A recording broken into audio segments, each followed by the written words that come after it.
your eyes and just focus on what I'm going to say. I want you to imagine yourself sitting at home. See yourself there. Feel the couch that you're sitting on. Look at your kids running around. You're watching TV, you're reading a book, you're on the computer, whatever you usually do. And suddenly, you feel this immense pain in your chest. Put your hands on your chest. This immense pain.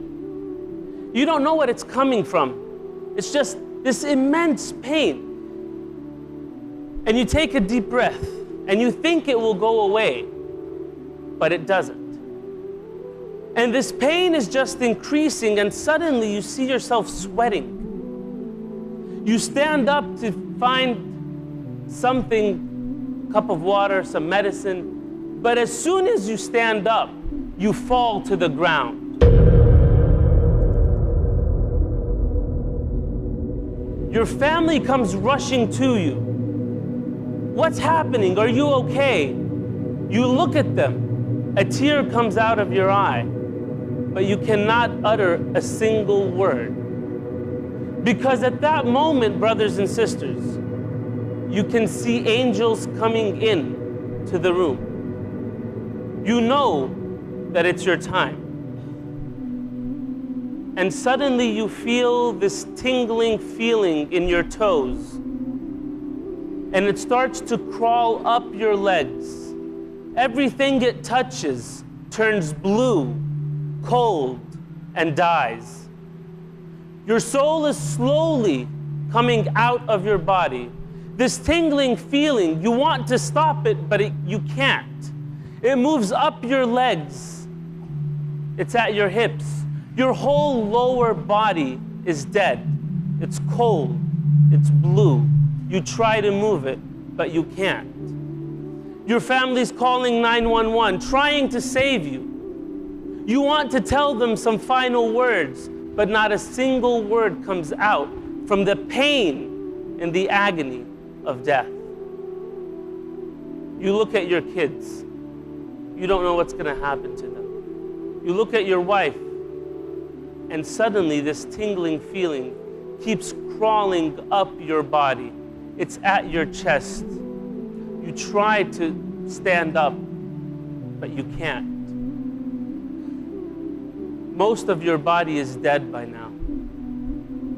And you know that in a few moments, it's over. Brothers and sisters, the soul keeps coming up, and you're at your throat. You feel this tingling feeling at the throat, and the soul is just about to leave the body, and you're just about to die, and something happens. Allah subhanahu wa ta'ala says, كَلَّا إِذَا بَلَغَتِ التَّرَاقِيَ وَقِيلَ مَنْ رَاقٍ وَظَنَّ أَنَّهُ الْفِرَاقِ. That when the soul will come out, and it will stop here at the collarbone, at the trachea, and everyone will say, who can help him? Someone help him, someone save him. وَظَنَّ أَنَّهُ الْفِرَاقِ. But you know that it's over. You know that you're dying. You know that you're leaving this world. وَالْتَفَّتِ السَّاقُ بِالسَّاقِ. Your leg will be on top of the other like this. Out of the pain and agony of death, the soul is leaving your body. وَقِيلَ مَنْ رَاقٍ وَظَنَّ أَنَّهُ الْفِرَاقُ وَالْتَفَّتِ السَّاقُ بِالسَّاقِ إِلَىٰ رَبِّكَ يَوْمَئِذٍ الْمَسَاقُ. Your next destination is to Allah. The next stop is the hereafter. It's over. What if I told you that your body is only a garment for the time being? That the face in the mirror you are seeing dulls in importance to the soul that beams from your inner being? What if I told you that when we die it will feel as though in our lives we were dreaming or sleeping, so fleeting, the spirit freeing like streams, discovering new meanings, more than what it truly ever seems?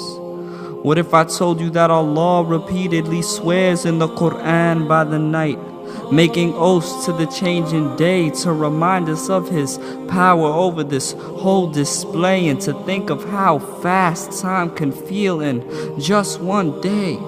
With only 24 hours, and in it we are recommended to sleep 8, so 1/3 of our lives are slowly slipping away. What if I told you that the grave is too small to fit your house, too small for the money, for the cars that will fade like stars in relation to the vastness of what is to come?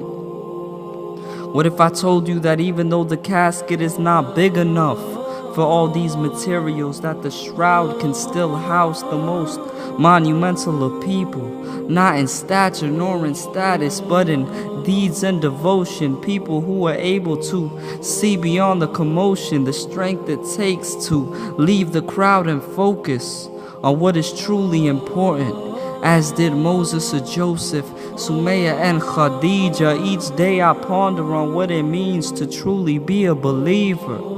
What if I told you that after every breath our accounts are getting nearer? With every step, inshallah, we'll see it clearer, to still enjoy the fruits of this life. Smiling is charity, but never too in love that we lose our clarity and forget the true prosperity, to fulfill our promise and submit with sincerity.